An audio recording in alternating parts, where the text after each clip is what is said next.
Hello guys.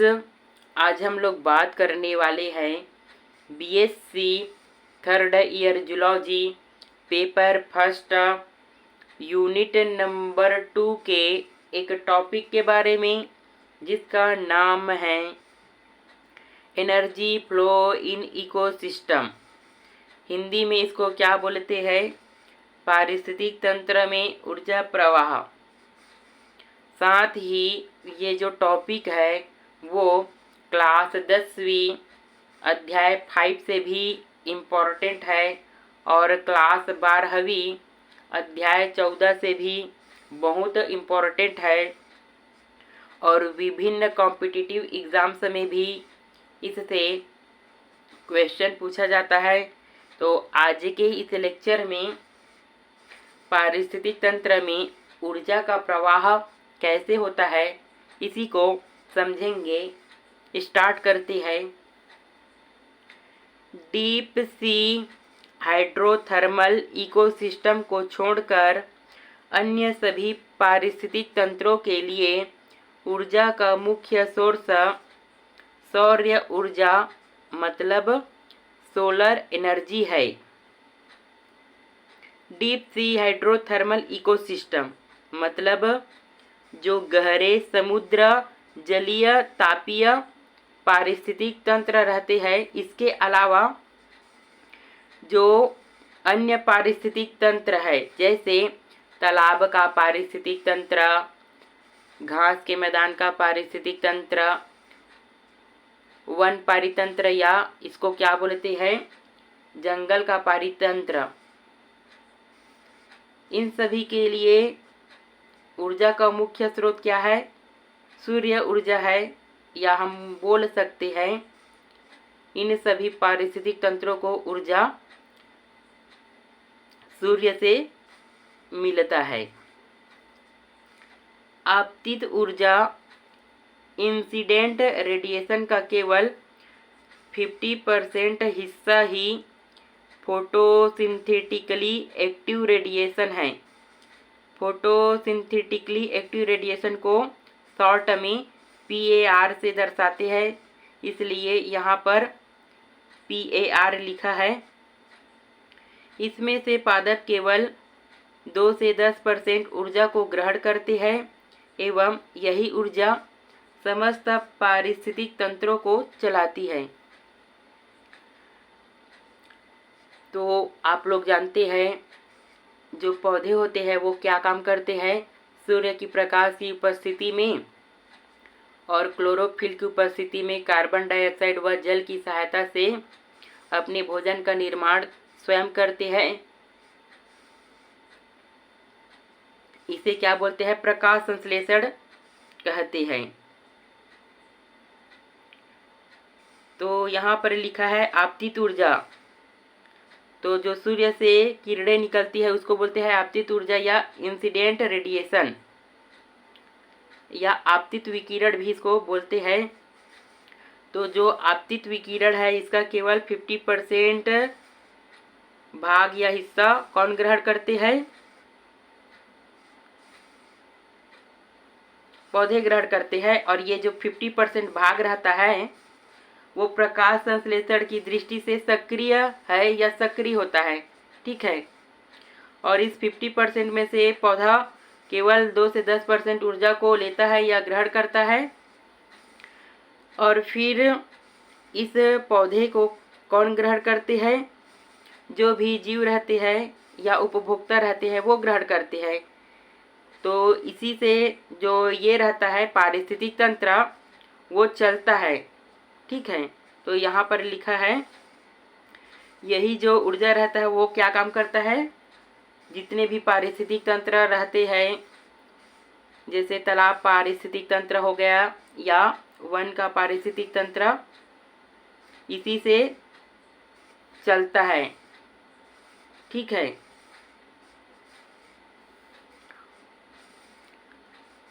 अगर आप लोग ये जो पॉइंट है आपको कठिन लगता है तो आप लोग इन दोनों पॉइंट को अपने नोट्स में नहीं बनाएंगे फिर भी चलेगा, क्योंकि बीएससी थर्ड ईयर जूलॉजी में इस टॉपिक से लॉन्ग क्वेश्चन पूछा जाता है 10 मार्क्स का। पारिस्थितिक तंत्र में ऊर्जा का प्रवाह कैसे होता है, या अगर टिप्पणी के रूप में पूछा जाता है तो 5 मार्क्स में क्वेश्चन पूछा जाता है। और 10th में भी और 12th में भी इस टॉपिक से 5 मार्क्स में क्वेश्चन पूछा जा सकता है। तो आप लोग अपने अकॉर्डिंग जैसा क्वेश्चन पूछा जाए, जितने नंबर में, उसके अनुसार लिख सकते हैं। मैं आप लोगों को यहाँ पर डिटेल में समझाऊंगा, आप लोग देख लेना। अपने अनुसार जितना याद रख सकते हैं उतना अपने नोट्स में बना सकते हैं। चलिए इसको और थोड़ा सा आगे समझते हैं। यहाँ पर नोट में लिखा है, मतलब ये कुछ ज़रूरी बातें हैं। वो क्या है देखिए। समस्त जीव अपनी ऊर्जा संबंधी आवश्यकताओं की पूर्ति के लिए प्रत्यक्ष या अप्रत्यक्ष रूप से हरे पादपों पर निर्भर करती है। इसको मैं आप लोगों को उदाहरण के द्वारा समझाता हूँ। जैसे ये क्या है, हरे पादप है। ये सूर्य की उपस्थिति में अपना भोजन स्वयं बनाते हैं, इसको इसलिए हम उत्पादक भी कहते हैं। ठीक है। फिर इस हरे पादप को कौन ग्रहण करता है, प्राथमिक उपभोक्ता। फिर इस प्राथमिक उपभोक्ता को द्वितीयक उपभोक्ता ग्रहण करता है। फिर इस द्वितीयक उपभोक्ता को तृतीयक उपभोक्ता ग्रहण करता है। तो आप लोग देख सकते हैं, जो उपभोक्ता है ये किस पर निर्भर है, भोजन के लिए हरे पादप पर निर्भर है। और ये जो उपभोक्ता है ये कई प्रकार के होते हैं, जैसे प्राथमिक उपभोक्ता, द्वितीयक उपभोक्ता, तृतीयक उपभोक्ता। ठीक है, इसलिए यहाँ पर लिखा गया है प्राथमिक, द्वितीयक, तृतीयक। तो इसी चीज को लिखा गया है, समस्त जीव अपनी ऊर्जा संबंधी आवश्यकताओं की पूर्ति के लिए प्रत्यक्ष या अप्रत्यक्ष रूप से हरे पादपों पर निर्भर करते हैं। मतलब प्राथमिक उपभोक्ता भोजन के लिए हरे पादप पर निर्भर करता है, और जो द्वितीयक उपभोक्ता है अपने भोजन के लिए प्राथमिक उपभोक्ता पर निर्भर करता है, और जो तृतीयक उपभोक्ता है अपने भोजन के लिए द्वितीयक उपभोक्ता पर निर्भर करता है। और ये सभी क्या है, उपभोक्ता है। तो हम लोग बोल सकते हैं ये उपभोक्ता या जो जीव है ये किस पर निर्भर कर रहा है, भोजन के लिए हरे पादप या उत्पादक पर। इसी चीज को यहाँ पर लिखा गया है। क्या लिखा गया है, समस्त जीव अपनी ऊर्जा संबंधी आवश्यकताओं की पूर्ति के लिए प्रत्यक्ष या अप्रत्यक्ष रूप से हरे पादपों पर निर्भर करती हैं। चलिए और थोड़ा सा डिटेल में समझते हैं ऊर्जा प्रवाह को कैसे होता है पारिस्थितिक तंत्र में। उसको ऊर्जा का प्रवाह एक दिशीय मतलब यूनिडायरेक्शनल होता है। आप लोग देख सकते हैं हरे पादप को प्राथमिक उपभोक्ता ग्रहण करता है, प्राथमिक उपभोक्ता को द्वितीयक उपभोक्ता ग्रहण करता है, द्वितीयक उपभोक्ता को तृतीयक उपभोक्ता ग्रहण करता है। तो प्राथमिक उपभोक्ता को हरे पादप से ऊर्जा मिलती है, फिर इस प्राथमिक उपभोक्ता को द्वितीयक उपभोक्ता ग्रहण करता है, तो प्राथमिक उपभोक्ता से द्वितीयक उपभोक्ता को ऊर्जा मिलती है, फिर इस द्वितीयक उपभोक्ता को तृतीयक उपभोक्ता ग्रहण करता है, तो तृतीयक उपभोक्ता को द्वितीयक उपभोक्ता से ऊर्जा मिलती है। तो ये जो ऊर्जा है वो कैसा प्रवाह होता है, एक दिशा में होता है। ठीक है, या एक सीक्वेंस या क्रम में होता है। इसे हम लोग क्या बोलते हैं, ऊर्जा का एक दिशा में प्रवाह या यूनिडायरेक्शनल। और थोड़ा सा डिटेल में समझते हैं। ऊर्जा का प्रवाह हमेशा उत्पादक से उपभोक्ता की ओर होगा या होता है। ठीक है, तो आप लोग देख सकते हैं जो ऊर्जा है उसका प्रवाह कैसे हो रहा है। जो सूर्य से पौधे ने क्या किया, ऊर्जा प्राप्त किया, फिर इस पौधे को ग्रहण किया प्राथमिक उपभोक्ता ने, फिर इस प्राथमिक उपभोक्ता को द्वितीयक उपभोक्ता ने ग्रहण किया, फिर इस द्वितीयक उपभोक्ता को तृतीयक उपभोक्ता ने ग्रहण किया। तो ये सभी क्या है, उपभोक्ता के प्रकार है। तो इस उपभोक्ता को ऊर्जा कहाँ से मिला, इस पादप या उत्पादक से मिला।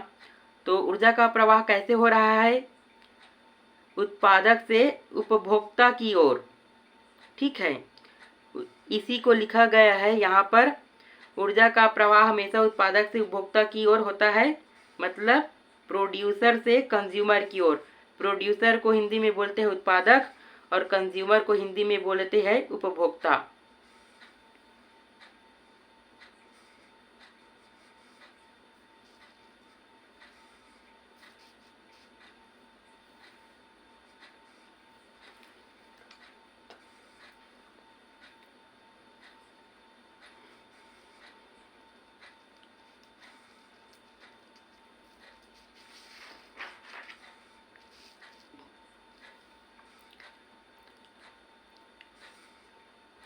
यहाँ पर ऊष्मागतिकी का प्रथम और द्वितीय नियम भी लागू होता है। पारिस्थितिक तंत्र में ऊर्जा प्रवाह कैसे होता है इसमें, ठीक है। और ऊष्मागतिकी का प्रथम नियम क्या है उसको समझते हैं। ऊष्मागतिकी के प्रथम नियम के अनुसार ऊर्जा न तो निर्मित होती है न ही नष्ट होती है, यह रूपांतरित जरूर होती है, एक स्तर पर संग्रहित नहीं होती है। मतलब ऊष्मागतिकी का प्रथम नियम क्या बोलता है, न तो हम लोग ऊर्जा को निर्मित या बना सकते हैं, न ही ऊर्जा को हम लोग नष्ट कर सकते हैं, न ही हम लोग ऊर्जा को एक स्तर पर अधिक समय के लिए संग्रहित कर सकते हैं। तो हम लोग क्या कर सकते हैं, जो ऊर्जा है इसको एक रूप से दूसरे रूप में परिवर्तित या चेंज कर सकते हैं। यही है ऊष्मागतिकी का प्रथम नियम। ऊष्मागतिकी का दूसरा नियम भी यहाँ पर लागू होता है। और दूसरा नियम क्या है ऊष्मागतिकी का, किसी भी पारितंत्र को लगातार ऊर्जा की आवश्यकता होती है जिससे वह पदार्थों व अणुओं का निर्माण पादपों व जंतुओं के लिए कर सके। कहने का मतलब है जितने भी इकोसिस्टम या पारिस्थितिक तंत्र है, जैसे तालाब का पारिस्थितिक तंत्र, घास के मैदान का पारिस्थितिक तंत्र, वन पारितंत्र, इन सभी को ऊर्जा की आवश्यकता होती है। ठीक है, जिससे ये क्या काम कर सकते हैं, जो भी उत्पादक या उपभोक्ता है उसके लिए भोजन का निर्माण या भोजन के अणुओं का निर्माण कर सके। इसलिए इन सभी पारिस्थितिक तंत्रों को ऊर्जा का रिक्वायरमेंट या ज़रूरत होता है। और देखिए ज़रूरी बातें क्या है, विभिन्न पोष स्तरों मतलब ट्रॉफिक लेवल्स के द्वारा ऊर्जा का प्रवाह होता रहता है। तो मैंने आप लोगों को ट्रॉफिक लेवल या पोष स्तर क्या होता है अपने पिछले वाले लेक्चर में बता दिया है। अगर आप लोगों ने मेरा पिछला वाला लेक्चर नहीं देखा है तो आप लोग मेरे चैनल पर जाकर देख सकते हैं। यहाँ पर मैं आप लोगों को थोड़ा सा और समझा देता हूँ ट्रॉफिक लेवल्स या पोष स्तर क्या होता है उसको।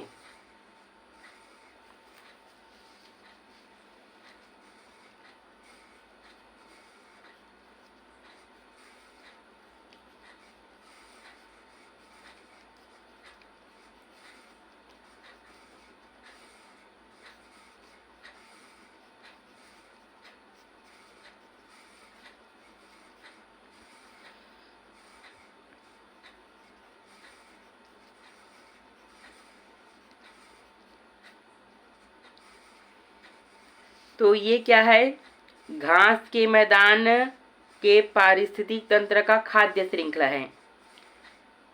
ठीक है, तो घास के मैदान के पारिस्थितिक तंत्र में क्या होता है, घास होता है। जो घास होता है इसको कौन खाता है, टिड्डा खाता है। और टिड्डा को कौन खाता है, मेढक खाता है। मेढक को कौन खाता है, सांप खाता है। और सांप को कौन खाता है, चील खाता है। ठीक है, तो ये जो खाद्य श्रृंखला की प्रत्येक कड़ी है, जैसे घास, टिड्डा, मेढक, सांप, चील, इसी प्रत्येक कड़ी को हम लोग क्या बोलते हैं, ट्रॉफिक लेवल या पोष स्तर कहते हैं। और हम लोग इसको T1, T2, T3, T4, T5 आदि के द्वारा प्रदर्शित करते हैं। ठीक है, तो आप लोग देख सकते हैं ऊर्जा का प्रवाह कैसे हो रहा है। विभिन्न पोष स्तर के द्वारा हो रहा है, मतलब अलग अलग पोष स्तर के द्वारा हो रहा है। जैसे घास को टिड्डा ने ग्रहण किया, फिर टिड्डे को मेढक ने ग्रहण किया, तो मेढक को ऊर्जा मिला टिड्डे से, फिर मेढक को सांप ने ग्रहण किया, फिर सांप को ऊर्जा मिला मेढक से, फिर सांप को चील ने ग्रहण किया, फिर चील को ऊर्जा मिला सांप से। मतलब अलग अलग पोष स्तर के द्वारा क्या हो रहा है, यहाँ पर ऊर्जा का प्रवाह हो रहा है। आगे और डिटेल में देखते हैं। ऊर्जा प्रवाह के लिए लिंडमैन का 10% नियम लागू होता है या पारिस्थितिक दशांश का नियम लागू होता है। पारिस्थितिक दशांश के नियम को इंग्लिश में बोलते हैं रूल ऑफ इकोलॉजिकल टेंथ। और 10% का नियम क्या होता है, मैंने अपने पिछले वाले लेक्चर में आप लोगों को समझा दिया है, यहाँ पर भी मैं आप लोगों को समझा देता हूँ। तो जो 10% का नियम है, इसको लिंडमैन नामक वैज्ञानिक ने दिया था। तो ये नियम क्या है, इसको देखिए। पिछले पोष स्तर से अगले पोष स्तर में केवल 10% ऊर्जा का ही प्रवाह होता है एवं शेष 90% ऊर्जा का श्वसन आदि क्रियाओं में जीव के द्वारा उपयोग कर लिया जाता है या ऊष्मा के रूप में ह्रास या नष्ट हो जाता है।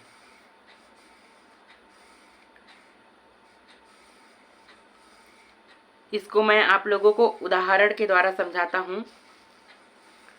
यदि किसी उत्पादक ने 100 कैलोरी ऊर्जा प्राप्त की है तो अगले पोष स्तर अर्थात प्राथमिक उपभोक्ता के पास केवल 10% ऊर्जा ही पहुंचेगी व द्वितीयक उपभोक्ता के पास केवल 1% ऊर्जा ही पहुंचेगी। कहने का मतलब इस उत्पादक के पास कितना ऊर्जा है, 100 कैलोरी। इस उत्पादक को फिर किसने ग्रहण किया, प्राथमिक उपभोक्ता ने ग्रहण किया। तो इस प्राथमिक उपभोक्ता के पास कितना परसेंट ऊर्जा पहुंचेगा या इस प्राथमिक उपभोक्ता को कितना परसेंट ऊर्जा मिलेगा, 10%। 10% मिलेगा, क्योंकि 100% का 10% होता है, इसलिए इस प्राथमिक उपभोक्ता को 10% ऊर्जा मिलेगा। फिर इस प्राथमिक उपभोक्ता को कौन ग्रहण करता है, द्वितीयक उपभोक्ता। तो इस द्वितीयक उपभोक्ता को भी 10% का 10% मतलब 1% ऊर्जा मिलेगा। इसी प्रकार आप लोग अगर चाहे तो आगे और बना सकते हैं, नहीं तो यहीं तक लिख सकते हैं। अगर आप लोग आगे और नोट्स बनाना चाहे तो क्या लिख सकते हैं, फिर इस द्वितीयक उपभोक्ता को कौन ग्रहण करता है, तृतीयक उपभोक्ता। तो तृतीयक उपभोक्ता के पास कितना परसेंट ऊर्जा जाएगा या उसको प्राप्त होगा, 1% का 10% मतलब 0.1% तृतीयक उपभोक्ता को ऊर्जा मिलेगा या पहुंचेगा। फिर इस तृतीयक उपभोक्ता को कौन ग्रहण करता है, उच्च मांसाहारी जीव ग्रहण करता है। तो उच्च मांसाहारी जीव को कितना परसेंट ऊर्जा मिलेगा, 0.1% का 10% मतलब 0.01% उच्च मांसाहारी जीव को ऊर्जा प्राप्त होता है। कहने का मतलब 10% का नियम क्या है, मतलब इसमें जो जीव रहता है वो केवल 10% ऊर्जा को ही प्राप्त करता है, बाकी जो 90% ऊर्जा रहता है उस जीव के द्वारा श्वसन हेतु उपयोग कर लिया जाता है या ऊष्मा के रूप में नष्ट हो जाता है। इसी को बोलते हैं 10% का नियम या पारिस्थितिक दशांश का नियम।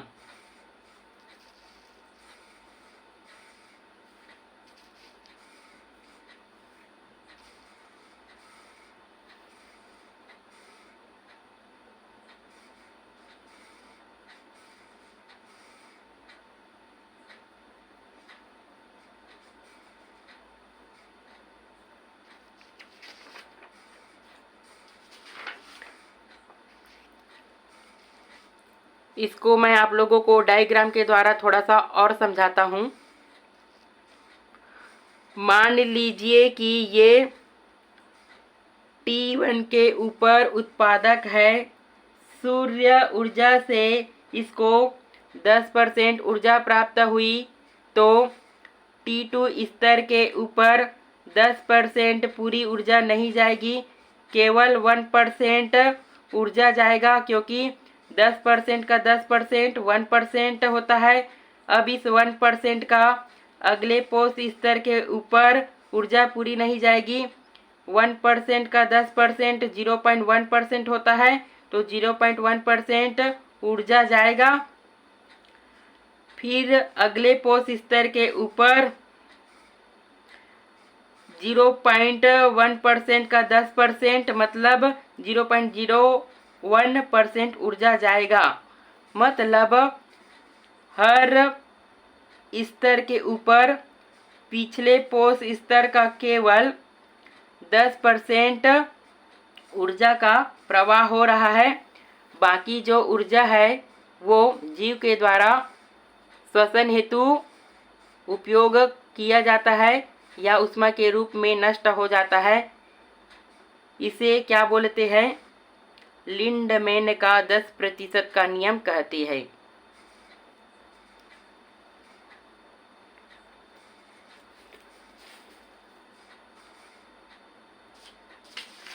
आगे थोड़ा सा डायग्राम में और समझेंगे।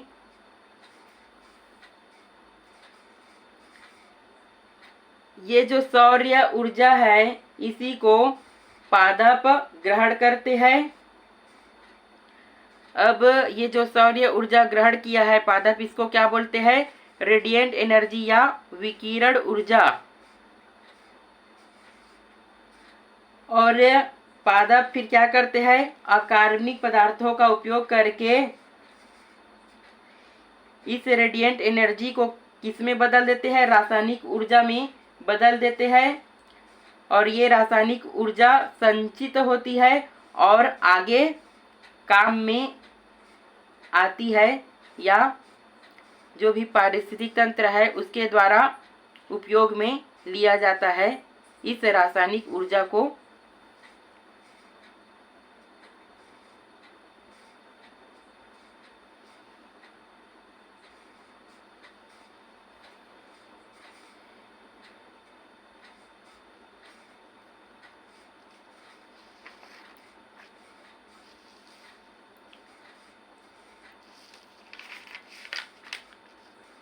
अब मैं आप लोगों को इसका डायग्राम दिखा देता हूँ। ये पारिस्थितिक तंत्र में ऊर्जा प्रवाह का डायग्राम है। आप लोगों को बुक में इसका डायग्राम मिल जाएगा, लेकिन बुक में थोड़ा सा कठिन दिया रहता है, तो मैंने यहाँ पर आप लोगों को सरल शब्दों में समझाया है कैसे पारिस्थितिक तंत्र में ऊर्जा का प्रवाह होता है। आप लोग थोड़ा सा और समझ लीजिए। ये क्या है? सूर्य है। इससे जो ऊर्जा निकलता है इसको कौन ग्रहण करते हैं? उत्पादक। फिर इस उत्पादक को कौन ग्रहण करता है? प्राथमिक उपभोक्ता। तो ये जो ऊर्जा है वो प्राथमिक उपभोक्ता को प्राप्त हो जाता है।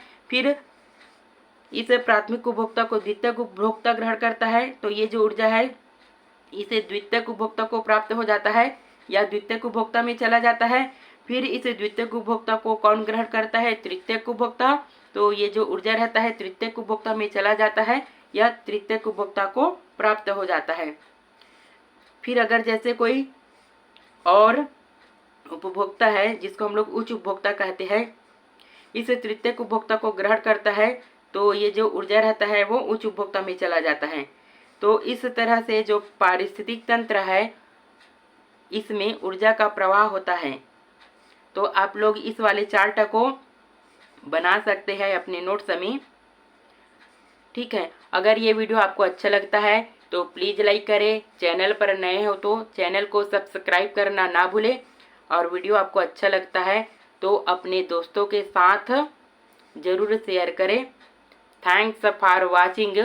फिर मिलेंगे नेक्स्ट वीडियो में अगले टॉपिक के साथ।